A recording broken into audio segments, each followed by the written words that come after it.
Throwback muna tayo mga kabarangay. Balikan natin ito. Ito yung time ni Vernon Maclean na kung saan mararamdaman mo talaga rito ng husto ang isang never say die.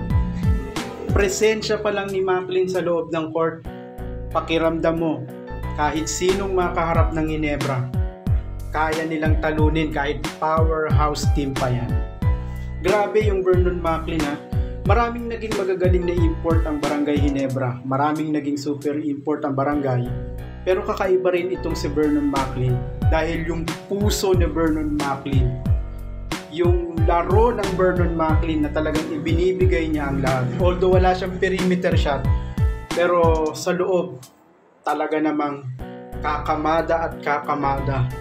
Mamaw sa loob si Vernon Maclean. Ganyan ang isang Vernon Maclean. So kung naaalala nyo pa ito mga Lodi, mga kabarangay, never say